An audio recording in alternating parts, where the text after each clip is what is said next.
اللہ رب العزت نے انسان کو جان بھی عطا فرمائی اور مال بھی عطا فرمایا، اور ان دونوں نعمتوں کو دینے کے بعد اللہ نے فرمایا ان اللہ اشتری من المؤمنین انفسهم واموالهم بان لهم الجنہ۔ اللہ تعالیٰ نے ایمان والوں سے خرید لیا ہے ان کی جانوں کو اور ان کے مالوں کو، اس بات کے بدلے میں کہ ان کو جنت ملے گی۔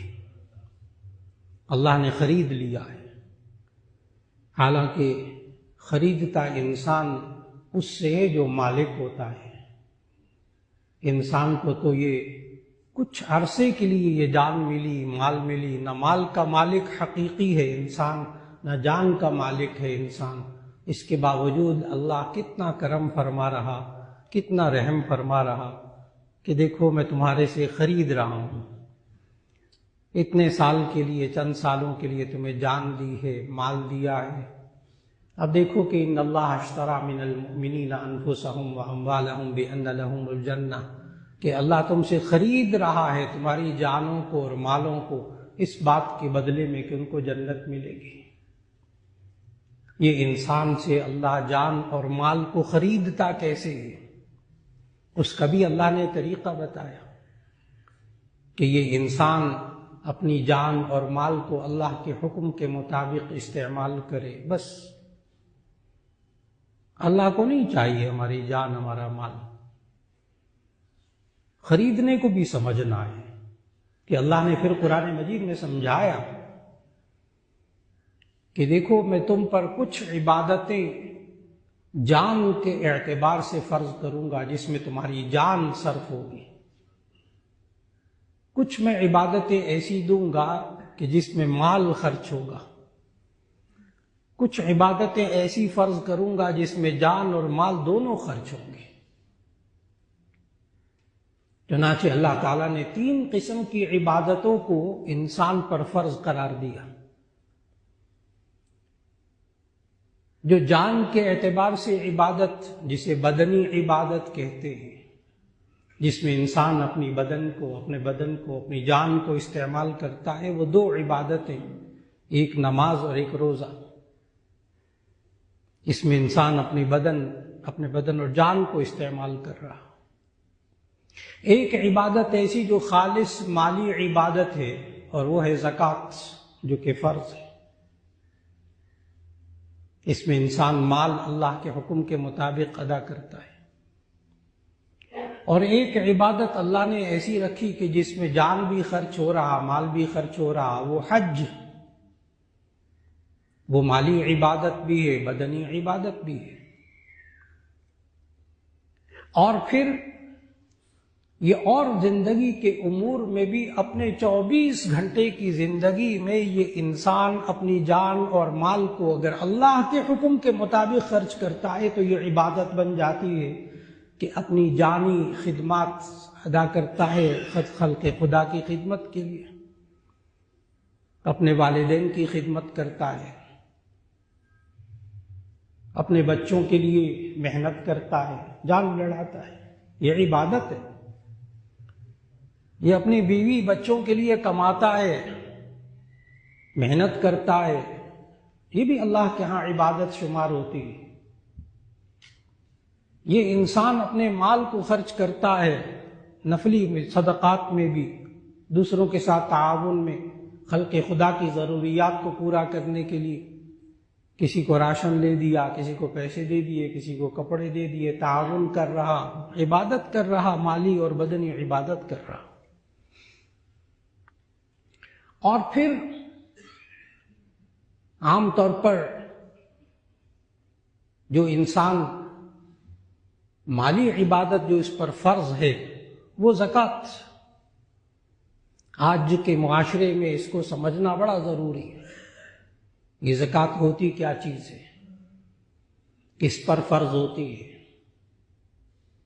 اور پھر کب فرض ہوتی ہے، کن لوگوں پر زکوٰۃ کا پیسہ خرچ کیا جا سکتا ہے، اس کے مصرف کیا ہیں، ہم کن لوگوں کو زکوٰۃ دیں۔ اور پھر اس کے ساتھ ساتھ یہ کہ کون سے مال ہیں جن میں زکوٰۃ فرض ہوتی ہے۔ آج یہ معاشرے کے اندر شعور پیدا کرنا بہت ضروری ہو چکا، کیونکہ ایک فرض کو ادا کرنے میں لوگوں کے پاس مسائل اور وضاحتیں اس جو شریعت نے، دین نے بہت آسان کر کے سکھائیں، اور نبی کریم صلی اللہ علیہ وسلم نے اپنی ارشادات میں اور اللہ تعالیٰ نے قرآن مجید میں اس کی بہت تفصیلات بیان فرما دی آسان کر کے امت کے لیے، کہ یہ زکوٰۃ دینے سے سمجھایا اللہ تعالیٰ نے، زکوٰۃ دینے سے انسان کا مال پاک ہوتا ہے، اور زکوٰۃ دینے سے انسان کا مال بڑھتا ہے۔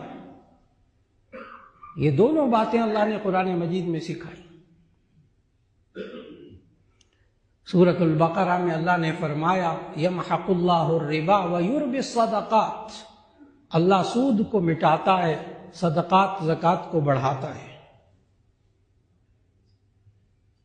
اور اللہ نے اس زکوٰۃ اور صدقات یہ انسان کے مال کو پاک کرتے ہیں، یہ سورہ توبہ کی آیت 103 میں سمجھایا، خذ من اموالہم صدقۃ تطہرہم بہا وتزکیہم، آپ ان کے مالوں سے زکوٰۃ لیجئے جس سے ان کے مال پاک ہو جاتے ہیں۔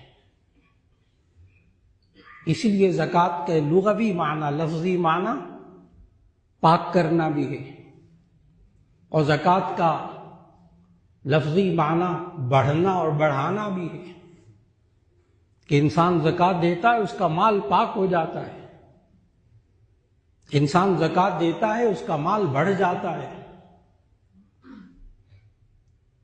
اور جو انسان زکوٰۃ دیتا ہے اسے خود نظر آتا ہے دنیا میں مال بڑھتا ہوا، آخرت میں تو اس کا اجر ملے گا انشاءاللہ، دنیا میں بھی ملتا ہے۔ اللہ اس کو کیسے بڑھاتا ہے آخرت میں بھی اور دنیا میں بھی؟ زکوٰۃ دیتا ہے انسان، اللہ کی راہ میں خرچ کرتا ہے، تو اس انسان کو اللہ کیسے بڑھاتا ہے؟ اللہ نے مثال قرآن مجید میں ایسی مثال دے کر سمجھائی جو ہماری آنکھوں کے سامنے ہوتا ہے، ہر انسان دیکھتا ہے اپنی آنکھوں سے۔ ایسی مثال دی اللہ نے کہ اللہ مال کو پھر بڑھاتا کیسے ہے جب اللہ کی راہ میں انسان خرچ کرتا ہے۔ اللہ نے سورۃ البقرہ میں فرمایا مثل الذین ينفقون اموالهم في سبيل الله كمثل حبة انبتت 7 سنابل في كل سنبلة 100 حبة والله يضاعف لمن يشاء۔ مثل الذین ينفقون اموالهم في سبيل الله، ان لوگوں کی مثال جو اللہ کی راہ میں خرچ کرتے ہیں، اور ان کی مثال اللہ نے ایسی مثال دی جو انسان اپنی آنکھوں سے دیکھتا ہے، کمثل حبۃ، جیسے کہ ایک دانہ گندم کا، ایک دانہ، یہ انسان زمین میں گندم بیجتا ہے تو اللہ نے اس کی مثال دی کمثل حبۃ، جیسے کہ ایک دانہ گندم کا انسان بیجتا ہے زمین میں، انبتت 7 سنابل، اس سے ایک پودا اگتا ہے، اور اس ایک پودے کے اندر 7 بالیاں اگتی ہیں، فی کل سنبلۃ 100 حبہ، ہر بالی کے اندر 100 دانے ہوتے ہیں، ہر بالی کے اندر 100 دانے ہوتے ہیں۔ یعنی آپ، اللہ کیا کہتا ہے، تم اپنی آنکھوں سے دیکھتے ہو اس دنیا کے اندر کہ زمین میں ایک گندم کا دانہ اگاتے ہو، ایک گندم کا دانہ اگاتے ہو، اس سے ایک پودا اگتا ہے، ہر پودے کے اندر 7 بالیاں ہوتی ہیں، ہر بالی کے اندر 100 دانے ہوتے ہیں، ایک دانہ گندم کا، اس سے اللہ تمہاری آنکھوں کے سامنے 700 دانے اگا کر دکھا رہا ہے، وہ اللہ اس زکوٰۃ کے دینے پر بھی مال کو بڑھا کر دکھا دے گا۔ کتنی آسان مثال اللہ نے دی، ایک گندم کا دانہ، 700 دانے اگتے ہوئے تم خود دیکھتے ہو اللہ کیسے اگاتا ہے، وہ اللہ زکوٰۃ دینے سے مال اس طرح بڑھاتا ہے، اور زکوٰۃ دینے سے مال پاک بھی ہوتا ہے۔ اور ذہن میں رکھیے گا کہ یہ جو زکوٰۃ کا مال نکلتا ہے، یہ مال کا میل کچیل ہوتا ہے، یہ بات بھی نبی صلی اللہ علیہ وسلم نے سمجھائی۔ اسی لیے صحیح مسلم میں حدیث آئی کہ نبی صلی اللہ علیہ وسلم نے فرمایا لا تحل صدقۃ لمحمد ولا لآل محمد صلی اللہ علیہ وسلم، کہ زکوٰۃ اور صدقات کے مال یہ محمد صلی اللہ علیہ وسلم کے لیے اور آل محمد کے لیے حلال نہیں ہے. جو آل محمد جن کو آپ سید کہتے ہیں، لا تحل صدقۃ لمحمد ولا لآل محمد صلی اللہ علیہ وسلم. زکوٰۃ کے مال یہ محمد صلی اللہ علیہ وسلم کے لیے اور آل محمد کے لیے حلال نہیں ہے. اور وجہ بھی بتائیے نبی صلی اللہ علیہ وسلم نے، انما ہی من اوساخ اموال الناس، یہ زکوٰۃ کا مال یہ لوگوں کے مال کا میل کچیل ہوتا ہے. اب بات سمجھ میں آ رہی ہوگی. انما ہی من اوساخ اموال الناس، یہ زکوٰۃ کا مال لوگوں کی مال کی میل کچیل ہوتا ہے. جب انسان اس زکوٰۃ کو نکالتا ہے میل اور کچیل نکلتا ہے اور پھر وہ مال پاک ہو جاتا ہے. یہ اللہ بتا رہا جو خالق ہے مالک مال کا، وہ بتا رہا ہے کہ مال کی میل کچیل کیا ہوتی ہے. اور پھر یہ آل محمد، اس کو سمجھنا چاہیے. نبی صلی اللہ علیہ وسلم کی اپنی تو نرینہ اولاد آگے نہیں چلی. اللہ نے سورہ احزاب میں بتایا ما کان محمد ابا احد من رجالکم ولکن رسول اللہ وخاتم النبیین. محمد صلی اللہ علیہ وسلم تو مردوں میں سے کسی کے باپ نہیں ہے. تو نبی صلی اللہ علیہ وسلم کی مردوں میں سے تو آگے نسل نہیں چلی، لیکن آپ کے بنو ہاشم سے جو نسل چلی، صاحب ہدایہ نے لکھا کہ 5 افراد ہیں جن سے آگے نسل چلی ہے. صاحب ہدایہ نے ان 5 کے نام لیے جن کی آل آگے چلی اور وہ سید کہلاتی ہے. صاحب ہدایہ لکھتے ہیں ایک حضرت علی، ایک حضرت عباس، ایک حضرت عقیل، حضرت جعفر، حارث، یہ 5 افراد کے نام لیے. حضرت علی، حضرت عباس، حضرت عقیل، حضرت جعفر، اب حارث، یہ 5 افراد سے جو نسل چلی اس کو سید کہتے ہیں. صرف اپنے نام کے ساتھ سید شاہ لکھنے سے، قریشی لکھنے سے، علوی لکھنے سے کوئی انسان سید نہیں ہو جاتا. ہاں ان 5 میں سے کسی کے ساتھ نسل ملتی ہو تو بنو ہاشم، اور ان کے لیے زکوٰۃ اور صدقات لینا جائز نہیں. ان کے مدد کر سکتے ہیں آپ، عطیات کے ذریعے مدد کر سکتے ہیں، ہدیہ دے کر، تحفہ دے کر مدد کر سکتے ہیں. تو اللہ رب العزت نے ہمیں سمجھایا کہ یہ زکوٰۃ کیوں دے یہ انسان. اس لیے کہ زکوٰۃ کا مطلب ہی ہوتا ہے پاک کرنا، کہ اس سے لوگوں کا مال پاک ہو جاتا ہے. نمبر 2، یہ زکوٰۃ کا معنی ہے بڑھنا. زکوٰۃ دینے سے اللہ انسان کے مال کو بڑھاتا ہے. کیسے بڑھاتا ہے وہ آپ نے ایک گندم کے دانے کی مثال کو سمجھا جو اللہ نے بیان فرمائی. اس لیے آج وقت کی ضرورت ہے کہ یہ زکوٰۃ فرض ہے، جس طرح نماز فرض ہے، جس طرح نماز فرض ہے، جس طرح روزہ فرض ہے، اس طرح زکوٰۃ فرض ہے. انسان اس زکوٰۃ کو ادا نہ کرے، موت تک انسان کے ذمہ یہ زکوٰۃ فرض اور واجب رہتی ہے. اتنا اہم ہے. اور پھر یہ زکوٰۃ کس پر واجب ہوتی ہے، کس پر فرض ہوتی ہے، اس کو آسان کر کے عرض کرنے لگا ہوں. سب سے پہلے نبی صلی اللہ علیہ وسلم نے سمجھایا کہ زکوٰۃ اس شخص پر واجب ہوتی ہے جو مسلمان ہو، عاقل ہو، بالغ ہو، صاحب نصاب ہو. مسلمان ہو، غیر مسلم پر زکوٰۃ فرض نہیں ہوتی. اس لیے غیر مسلم کو زکوٰۃ دینی بھی نہیں، دینا بھی جائز نہیں. غیر مسلم کو آپ عطیات وغیرہ دے دیں، گفٹ دے دیں، چیریٹی دے دیں، لیکن زکوٰۃ غیر مسلم کو نہیں دیکھی. اور مسلمان ہو تو اس پر فرض ہوگی زکوٰۃ. عاقل ہو، بالغ ہو، بچے پر زکوٰۃ نہیں، اور صاحب نصاب ہو، اس پر زکوٰۃ فرض ہوتی. اب صاحب نصاب کیا، وہ بھی نبی صلی اللہ علیہ وسلم نے سمجھایا کہ اگر چاندی ہو تو وہ 200 درہم، جامع ترمذی کی روایت ہے، حدیث موجود کہ 200 درہم پر زکوٰۃ فرض ہوتی ہے. اس پر بھی سال گزرے تب، ایک دم نہیں، اس مال پر سال گزرے، اس کو حولان حول کہتے ہیں. 1 سال اس کے پاس 200 درہم کے برابر مال بچا ہوا ہو تو تب کہیں جا کر سال بعد اس پر زکوٰۃ فرض ہوگی. اور ایک درہم یہ آج کل کے حساب سے کتنے روپے کتنے پیسے بنیں گے؟ ایک درہم کا وزن ہوتا ہے 3 گرام 62 ملی گرام چاندی، اور 200 درہم بنیں گے 612 گرام چاندی، 612 گرام چاندی، جس کو ہم تولے کے حساب سے ذہن میں رکھتے ہیں 52.5 تولہ چاندی، 52.5 تولہ چاندی۔ آج کل 1 تولہ چاندی کا جو ریٹ آج کا ریٹ ہے پاکستان میں وہ ہے 2,750 روپے، 2,750 روپے، اور 10 گرام کا وزن ہے 2,450 روپے، 300 روپے کم۔ تو 1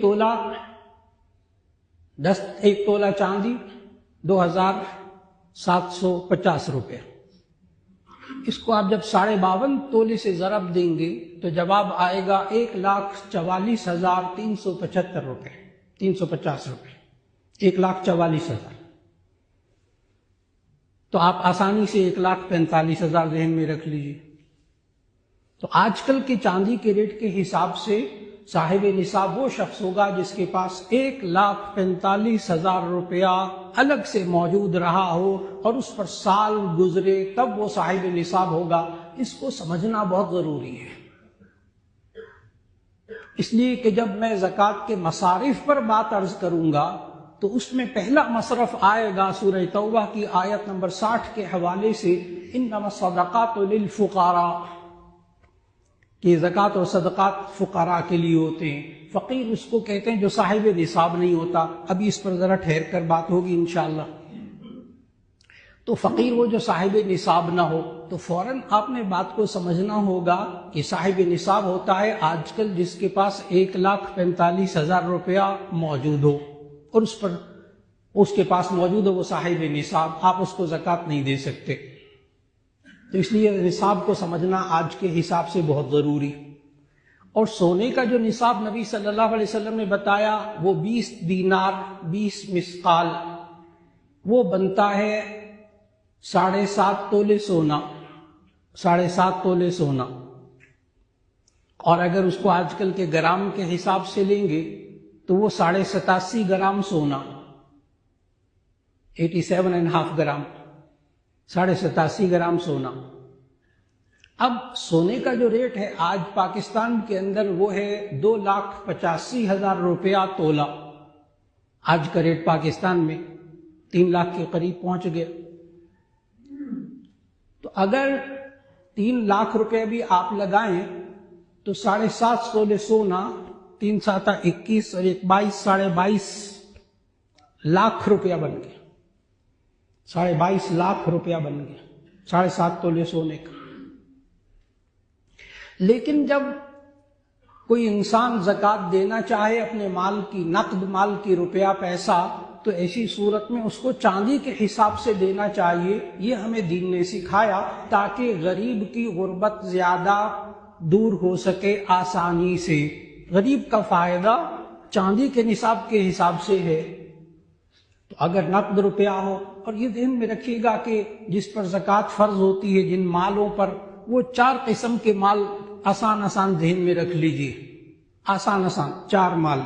نمبر 1 سونا، نمبر 2 چاندی، نمبر 3 نقد روپیہ، نمبر 4 مال تجارت۔ اتنا آسان کر کے عرض کر رہا ہوں کہ جس میں کوئی پیچیدگی نہیں ہوگی انشاءاللہ۔ پوری توجہ رہے تو یہ پوری بات زکوٰۃ کی سمجھ میں آئے گی انشاءاللہ۔ تو کل 4 مال ہیں جن کی زکوٰۃ دینی ہے۔ جانوروں وغیرہ کی الگ ہے، وہ الگ پوچھ لیجئے، عشر کا مسئلہ وہ الگ ہے، وہ الگ پوچھ لیجئے مفتی حضرات سے۔ اس وقت جو عام عوام کو پیش آتے ہیں مسائل وہ 4: سونا، چاندی، نقد روپیہ اور اس کے ساتھ مال تجارت۔ اور آپ نے آسانی سے سمجھا کہ ہم 52.5 تولہ چاندی کو ذہن میں رکھیں گے کہ اگر کسی کے پاس 52.5 تولہ چاندی ہے، اس کے برابر پیسے ہوں، یعنی 1,45,000 روپیہ، تو اس پر زکوٰۃ فرض ہو گئی۔ ادا کب کرنی ہوگی؟ 1 سال کے بعد، 1 سال اس کے پاس پڑا رہے۔ اور پھر اس کے ساتھ ساتھ گھروں میں بیویوں کے اوپر زکوٰۃ فرض ہوتی ہے 7.5 تولے سونا، اس سے کم ہوگا تو اس پر زکوٰۃ نہیں ہوگی، اس پر زکوٰۃ نہیں ہوگی۔ 7.5 تولے سونے کا زیور ہوگا تو زکوٰۃ ہوگی۔ اور ایک آسان سی بات عرض کرتا چلوں کہ اگر سونے کے ساتھ روپے بھی بیوی کے پاس ہوں یا چاندی کا زیور بھی ہو تو آسان ترین بات یہ ہے کہ پھر جتنا زیور ہے اس کے پیسے لگا لیں، اور جتنا روپیہ ہے اس کے پیسے لگا لیں، جتنی چاندی ہے اس کی قیمت لگا لیں، ساروں کو ملا کر 2.5% زکوٰۃ دے دیں۔ یہ آسان ترین طریقہ۔ لیکن اگر صرف سونا ہو تو 7.5 تولے سے سونا کم ہوگا تو بیوی پر زکوٰۃ نہیں ہوگی۔ اور پھر اس کے بعد یہ تو میں نے بتایا نصاب کیا ہے، بہت آسان الفاظ میں۔ چاندی ہو تو 52.5 تولہ چاندی، 612 گرام آج کل کے حساب سے، اور اگر سونا ہو تو 7.5 تولے سونا۔ گراموں کا حساب ذہن میں رکھیں، 87.5 گرام سونا۔ اور اب کتنی زکوٰۃ ادا کرنی ہوگی یہ بھی نبی صلی اللہ علیہ وسلم نے سمجھایا۔ حدیث جامع ترمذی میں جو موضوع ہے کہ 200 درہم میں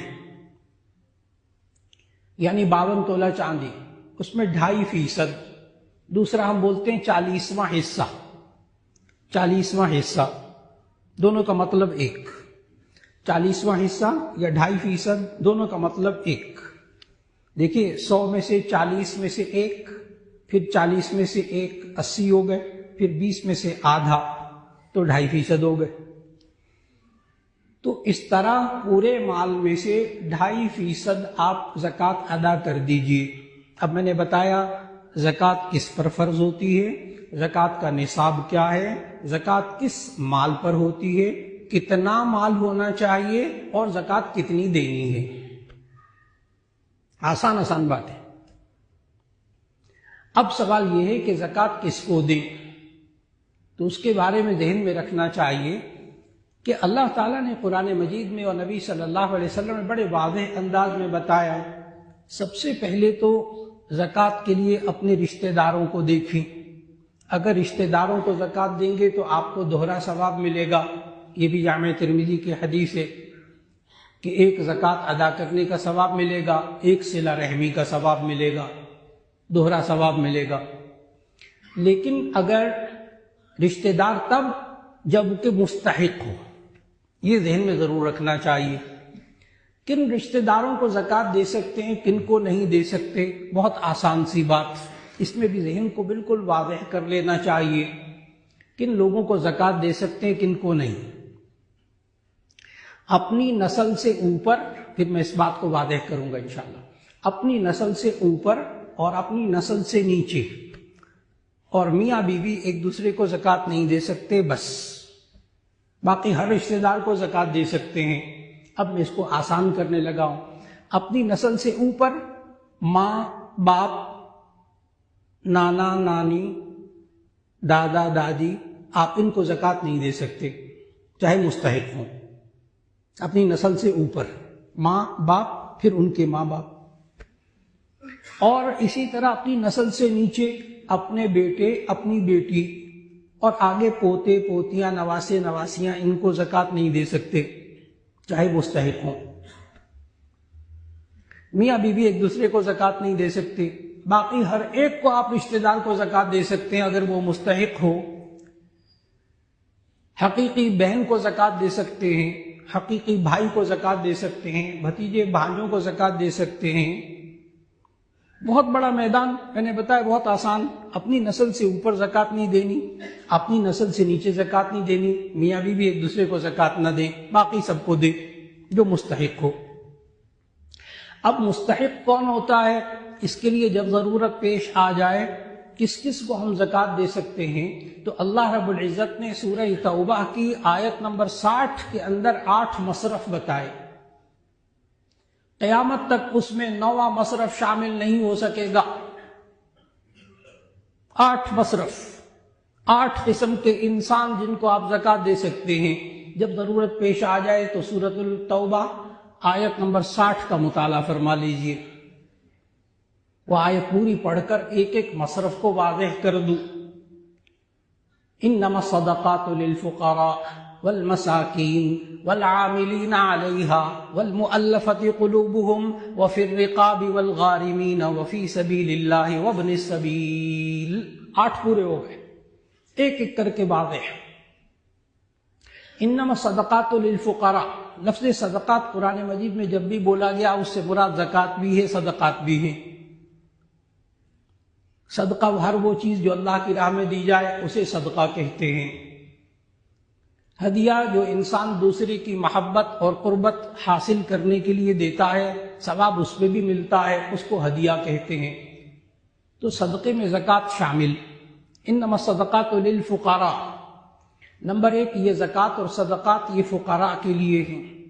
فقیر کہتے ہیں جو صاحب نصاب نہ ہو. آسان سی بات، فقیر سے مراد یہاں وہ گداگر نہیں ہے. جو بھیک مانگنے والے جن کو ہم اردو میں فقیر کہتے ہیں وہ قرآن کی زبان میں فقیر نہیں شمار ہوتے. یہ تو گداگر مانگنے کی عادت اور لاکھوں روپے کما لیتے، اس لیے ان کو زکوٰۃ نہیں دینی چاہیے. گداگر کو، گداگری کو نبی صلی اللہ علیہ وسلم نے مسترد کیا. گداگر کے نبی صلی اللہ علیہ وسلم نے وعید فرمائی ہے.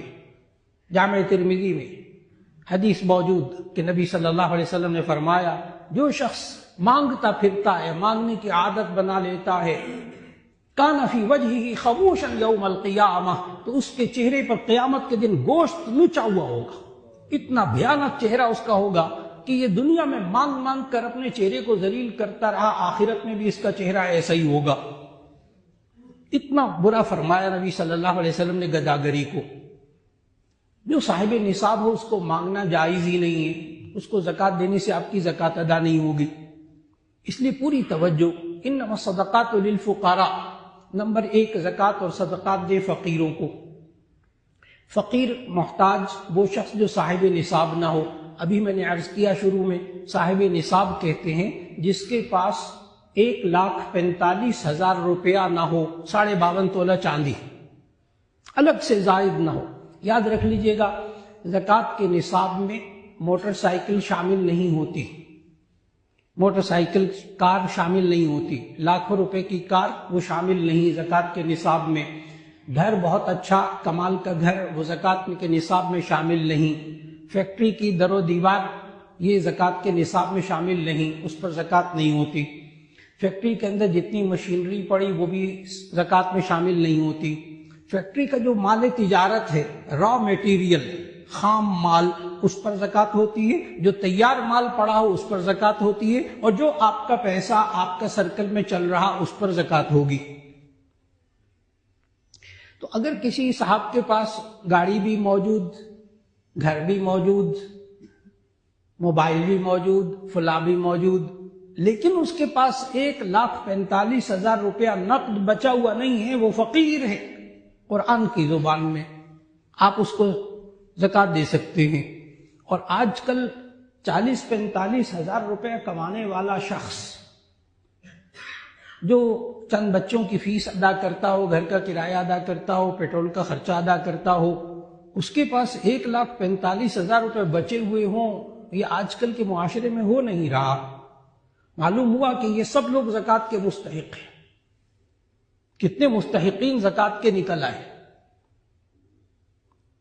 چنانچہ جامعہ شفیہ میں جب طلبہ آتے ہیں تو بعض لوگ پوچھتے ہیں کہ جامعہ شفیہ کو ہم زکوٰۃ دیتے ہیں، کیا یہ طلبہ مستحق ہوتے ہیں؟ تو اس کا جواب غور سے سنیے گا. صرف ایک مستحق نہیں ہوتے، بلکہ ان کے اندر وہ جو 8 قسمیں ہیں مستحق ہونے کی، اس میں سے کئی قسمیں ہر طالب علم پر لاگو ہو جاتی ہیں، جو ابھی میں عرض کروں گا. اچھا، یہاں طالب علم نے داخلہ لیا جامعہ شفیہ میں، اور اس کے ابا جی لکھ پتی. ظاہر ہے یہاں سارے میٹرک پاس طلبہ کو داخلہ دیتے ہیں، چھوٹے بچے نہیں ہوتے، بالغ بچوں کو داخلہ ملتا ہے یہاں جامعہ شفیہ میں. تو اب جب وہ بالغ بچے ہوں گے تو ان کو اب خود دیکھا جائے گا کہ یہ 1,45,000 روپے کے مالک ہیں یا نہیں. ان کے ابا جی چاہے لکھ پتی ہو. یہ بڑی اہم بات ہے کہ جب بالغ ہو جائے نا لڑکا اور لڑکی، پھر آپ نے یہ دیکھنا ہے کہ یہ لڑکا لڑکی بالغ ہونے کے بعد خود صاحب نصاب ہے کہ نہیں ہے. اب دیکھیے معاشرے میں کتنے مستحقین نظر آئیں گے آپ کو. بیچارہ MBBS کر رہا، بیچارہ انجینئرنگ کر رہا، فیسیں نہیں بھر سک رہا، نوجوان لڑکا، آپ اس کی زکوٰۃ سے مدد کر رہے، اس کے پاس 1,45,000 روپے نہیں ہے، ابا جی کے پاس جتنا مرضی ہو۔ اب اس کو دیکھا جائے گا یہ بالغ شخص، یہ بالغ بچہ اور بچی خود مستحق ہے کہ نہیں، بڑی اہم بات ہے جو ہمارے معاشرے کے اندر نظر آئے گا کہ کون کون مستحق ہے جس کو ہم زکوٰۃ دے سکتے ہیں۔ تو نمبر 1 انما الصدقات للفقراء، فقیر کو آپ زکوٰۃ دے سکتے ہیں۔ اب ظاہر ہے جامعہ شفیہ میں جو طلباء ہوتے ہیں وہ 1,45,000 روپے کے خود مالک ہو، شاذ و نادر ہی ہوتا ہے، لہذا سارے زکوٰۃ کے مستحق۔ اور پھر دوسرا المسکین، انما الصدقات للفقراء والمساکین، مسکین کہتے ہیں لیس لہ قوت یومہ، اس کے پاس کھانے کو کچھ نہ، مسکین لیس لہ قوت یومہ، اس کے پاس کھانے کو کچھ نہیں، آپ اس کو زکوٰۃ دے سکتے ہیں۔ 2 مصرف ہو گئے، 8 مصرف پورے ذہن میں لائیے گا۔ سورہ توبہ آیت نمبر 60، انما الصدقات للفقراء والمساکین۔ نمبر 3 والعاملین علیہا، زکوٰۃ کا کام کرنے والوں کو زکوٰۃ کے پیسے سے دینا۔ ظاہر زکوٰۃ کا محکمہ ہے، اس میں اکاؤنٹنٹ بھی ہے، اس کے اندر چوکیدار بھی ہے، اس کے اندر سارا بندے ہیں، زکوٰۃ وصول کرنے والے، خرچ کرنے والے، لوگوں تک پہنچانے والے، پورا عملہ ہوتا ہے زکوٰۃ کے محکمے میں۔ تو زکوٰۃ کا عملہ جو زکوٰۃ محکمہ زکوٰۃ کا ہے، اس کو زکوٰۃ کے پیسے میں سے تنخواہ دینا درست۔ والعاملین علیہ، زکوٰۃ کا کام کرنے والے ان کو دے سکتے ہیں زکوٰۃ۔ 3 ہو گئے۔ والمؤلفۃ قلوبہم، والمؤلفۃ قلوبہم، لوگوں کے دلوں کو اسلام پر جوڑنے کے لیے ان کو زکوٰۃ دینا۔ ایک وقت آیا حضرت عمر فاروق رضی اللہ تعالیٰ عنہ کے دور میں، دیکھیے گا کہاں محنت ہوئی زکوٰۃ کی، اور کہاں وقت آیا کہ لوگوں کو اسلام پر ان کے دلوں کو جوڑنے کے لیے کوئی مصرف ہی نہیں رہا تھا۔ اس وقت نبی کریم صلی اللہ علیہ وسلم کا وصال ہوا، آپ صلی اللہ علیہ وسلم کی زندگی میں لوگ زکوٰۃ ادا کرتے تھے، لیکن نبی صلی اللہ علیہ وسلم کے وصال کے بعد منکرین زکوٰۃ کا ایک فتنہ شروع ہو گیا۔ ہم رسول اللہ صلی اللہ علیہ وسلم کو زکوٰۃ دیتے تھے، اے ابو بکر ہم آپ کو زکوٰۃ نہیں دیں گے، آپ خلیفہ۔ حضرت ابو بکر رضی اللہ تعالیٰ عنہ نے پھر زکوٰۃ نہ دینے والوں کے خلاف جہاد کیا۔ حضرت ابو بکر رضی اللہ تعالیٰ عنہ کا وہ شاندار جملہ، اگر کوئی ایک اونٹ کی رسی بھی زکوٰۃ میں ادا نہیں کرے گا میں اس سے بھی جہاد کروں گا۔ زکوٰۃ کے نظام کو نافذ کیا حضرت ابو بکر رضی اللہ تعالیٰ عنہ۔ نبی صلی اللہ علیہ وسلم نے کس طرح مدینے کی ریاست میں اسلام کا زکوٰۃ کا نظام نافذ کیا، اس کو سمجھنا ہے۔ میں جس بات تک پہنچانا چاہتا ہوں آپ کو کہ زکوٰۃ دینے سے ہوتا کیا ہے، غربت ختم ہوتی ہے، اور کس کمال کی ختم ہوتی ہے اس کو سمجھنا ہوگا کہ نبی صلی اللہ علیہ وسلم نے زکوٰۃ کا نظام نافذ کیا مدینے کی ریاست میں۔ حضرت ابو بکر رضی اللہ تعالیٰ عنہ نے زکوٰۃ کا نظام نافذ کیا، جہاد کر کے نافذ کیا۔ پھر حضرت عمر فاروق رضی اللہ تعالیٰ عنہ کا دور آیا، 20 لاکھ مربع میل پہ حکومت کی، اور سیرت کی کتابیں اور تاریخ کی کتابیں اٹھا کر دیکھیے، حقیقت کہ حضرت عمر فاروق رضی اللہ تعالیٰ عنہ کے دور میں جہاں جہاں ان کی حکومت تھی وہاں زکوٰۃ لینے والا کوئی نہیں رہا، وہ زکوٰۃ اور علاقوں میں مسلمانوں کو منتقل کی جاتی تھی۔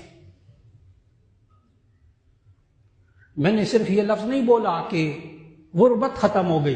ہمارے ہاں جو لوگ ہوتے ہیں نا، وہ غربت کو سمجھتے ہیں غربت ختم کرنے کو کہ ان کو روٹی دے دو، کپڑا دے دو، کھانے پینے کو دے دو، چلو غربت دور ہو گئی۔ جی نہیں، آپ بات کو ذہن میں لائیے اچھی طرح۔ میں نے ابھی واضح کیا کہ حضرت عمر رضی اللہ تعالیٰ عنہ کے دور میں کوئی محتاج نہیں رہا کہ جس کو زکوٰۃ دے سکتے، یعنی فقیر کوئی نہیں رہا۔ بات کو سمجھیں کہ فقیر کون ہوتا ہے؟ جو صاحب نصاب ہوتا ہے وہ فقیر نہیں ہوتا، جو صاحب نصاب ہوتا ہے وہ فقیر نہیں ہوتا، جو صاحب نصاب نہیں ہوتا وہ فقیر ہوتا ہے۔ اس کا مطلب کیا ہوا کہ دور فاروقی کے اندر کوئی شخص ایسا نہیں تھا جو صاحب نصاب نہ ہو۔ اب نصاب کو ذہن میں لائیے، 1,45,000 روپے آج کا، اس کا مطلب کیا ہوا کہ اگر دور فاروقی کے اندر حضرت عمر فاروق رضی اللہ تعالیٰ عنہ کے دور میں کوئی اگر زکوٰۃ لینے والا نہیں رہا تھا تو اس کا مطلب یہ ہے کہ ان کے دور میں ہر شخص آج کے حساب سے 1,45,000 روپے کا مالک تھا۔ بات کو سمجھنا ہوگا کہ اسلام نے غربت کو ختم کیا زکوٰۃ سے، تو کیسے ختم کیا؟ صرف روٹی اور کپڑا نہیں، بہت بڑی بات، اس کے پاس 1,45,000 روپے 200 درہم اس کے پاس بچے ہوئے پڑے ہوئے تھے دور فاروقی میں، کیسے زکوٰۃ کو؟ لیکن طویل عرصہ۔ پھر اس کے بعد ایک تو انما الصدقات للفقراء، نمبر 2 والمساکین، نمبر 3 والعاملین علیہا، نمبر 4 والمؤلفۃ قلوبہم، لوگوں کے دلوں کو اسلام پر جوڑنے کے لیے زکوٰۃ دینا، کہ کہیں یہ مال کی کمی کی وجہ سے کہیں عیسائی مشنریاں اور قادیانی مشنریاں کہیں اس کو قادیانی نہ بنا دے، عیسائی نہ بنا دے پیسہ دے کر، جیسا ہمارے پاکستان کی آج بعض صوبوں کے اندر ایسا ہو رہا۔